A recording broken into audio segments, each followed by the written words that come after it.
So, proceed na po tayo sa ating decimal rational expression. So, dito medyo complicated po dito, ano? So, yung gagawin natin, so magkaiba na po yung denominator natin since we are in the dissimilar. O kuha po. So, ang unang gagawin po natin is equal to, copy the denominator first.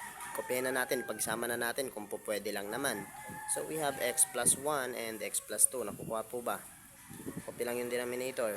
Kasi hanapin natin yung least common denominator nitong dalawa, yung hindi mo naman kaagad makuha. So, ikopya mo na lang. Ganun lang naman yung kasimple. Nakukuha ba? Kung common monomial to, pwede pa nating ma-divide sila. Malaman natin kaagad kung ano yung pwede nating mailagay ditong denominator. But still, they are in a binomial, so kinopya na lang po natin. Then, copy lang po natin copy po natin to x plus 1 and x plus 2 yung denominator natin. Kopya po natin dito x plus 1 and x plus 2. Then ikopya po natin yung unang term natin, which is x plus 8 over x plus 1. So we have x plus 8 and we have x plus 1. So naka-over po yan, ano? Ito po magkaiba po yan, ha. Tapos kopya na po natin tong addition. Ilagay po natin dito. Yung sunod na gagawin natin, kopya ulit natin tong denominator natin para mahanap po natin yung cancel out na para tuloy-tuloy na tayo sa ating mga ginagawa. Susunod, kopya na ulit natin to, kabuuan na term. Kopya na po natin dito. Ito na po, 2x plus 4 all over x plus 2. So, sunod na gagawin natin, since ayan na, nakuha na natin. Ang gagawin po natin dyan ay, paano ba? So, meron na tayong same terms. Itong denominator, cancel out natin yung x plus 1 para po dito. X plus 1 na cancel out. Yung natira po, ito na lang po dalawa. Yan na lang po yung pag-multiply natin. How about dito sa kabila? We have x plus 2 and x plus 2. Yan po yung na-cancel out natin. So, lagay na po natin sila dito. So, lagay na po natin yung x plus 1 and x plus 2. Yung ating denominator. So, i-multiply na po natin to. So, we have x plus 2. Yan na po yung magiging resulta. Multiply to x plus 8. Saan po ba ito galing na x plus 2 and x plus 8? Ito po yan.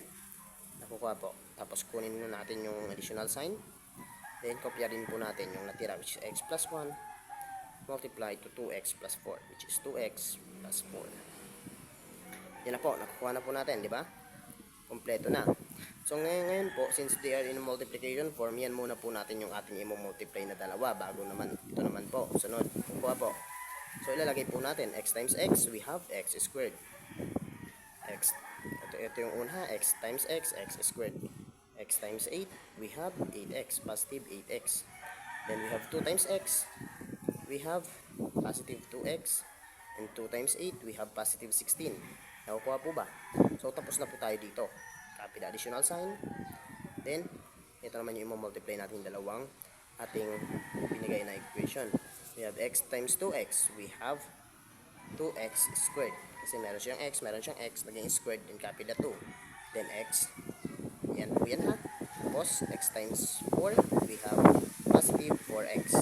Sunod naman ang gagawin natin, 1 times 2x, syempre, positive 2x lang naman. Copy lang natin. 1 times 4, positive 4. Yan na po yung lahat.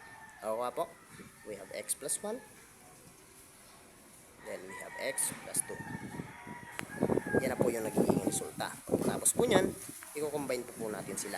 Paano ba i-combine? So, ito yung pinaka-plus natin. Nakadegrito, tama. Nakadegrito din dito. Yan po yung i-combine natin. Plus 1, we have 3. Copy the given variables. We have x squared. Nakukuha po. Okay. Nasa po natin. We have is equals to 3x squared. Nakukuha po. Sunod naman na gagawin natin, yung may mga x po. Ipagsama po natin 8 plus 2. We have 10. Kasi meron siyang x. Dito naman, meron siyang x, meron din siyang x. So, dito, 8 plus 2, 10 plus 4, meron po tayong 14 plus 2, we have 16. So, positive 16x. Nakukuha po. Then, yung natira na lang, we have constant, 16 plus 4. So, 16 plus 4 is equals to 20. Positive 20. All over x plus 1 and x plus 2. But still, eto na ba yung sagot? So, wag po nang pagkampante, no? Pwede pa kasi natin siyang i-factor out. So, i-factor out po natin to. Ang gagawin po natin, hahanapin po natin yung multiply nito ng ating first term and the last term. Which is 3 times 2, we have 6. Kuha po ba? 3 times 2 is equals to 6, which is 60. Then, copy the 0, then 60. O ngayon, naanamin na natin yung factors. Factors na ng 16 na ang equals is positive 16. So, alam naman natin na yung 60 can multiply into 10 times 6. Pag pinag-add natin, 16. Ganun lang po kasimple. Nakukuha po. So, ito pong 10 and 6 natin para po dito sa 60. Para makuha po dito yung gitna natin. Ang gagawin po natin dito sa x, sa 10 and x, sa 10 and 6, ililipat po natin siya dito sa ating gitna, which is yung letter B natin. Kasi 10 plus 6, 16 po yan. Ililipat lang po natin itong 10 and 6 sa letter B natin. So, dito ko po ilalagay. Nakukuha po. Ang magiging resulta po, kapilan po natin yung 3x squared plus, ito na po, kukuha na po tayo dito ng 6 kasi palit lang natin yan dun sa ating letter B dito na 16 kasi 16 lang naman yung x plus 10x. Tapos kopya po natin yung positive 20. Nakukuha po kasi x plus 10 ganun pa rin po, 16 pa rin po siya nakukuha. Ipinaglipat lang po natin siya para po ma-factor out po natin para hindi po tayo maging kampante masyado. Nakukuha po ganun, i-factor out po natin, hatiin po natin para po mahanap natin yung factor out niya since positive to, di ba? What are the numbers can be divided into 3 and 6 with a variable x? Di ba po 3x din? Makukuha natin. So 3x squared divided by 3x, makukuha lang po natin ay x. Nakukuha po ba? Because 3x times x, 3x squared, ganun lang. Copy lang natin tong ating operation which is positive. 6 divided by 3, we have 2.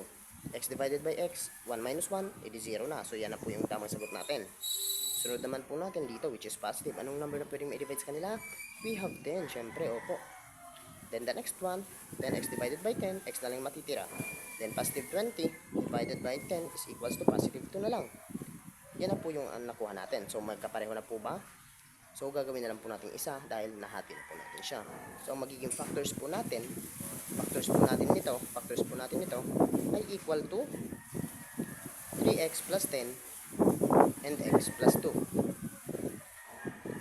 Ayan po yung factors natin na nakuha. Nakuha po ba? So nakita naman po natin, meron po tayo na x plus 1 and x plus 2. Alisin po muna natin to para makuha na po natin. Since numerator po natin to, tama? Lalagay na po natin 3x plus 10 then x plus 2 all over, copy yung denominator, x plus 1 then x plus 2. Tapos meron pa magkaparehas na sa kanilang dalawa, meron pa magkaparehong term na. Yes, since we are still in division form, kasi may over po tayo, alisin po natin to. So yung magiging sagot po natin ay yung natira lang po, ito na lang po yung natira. So this is our answer. Ganun lang po kasi. Nakuha po.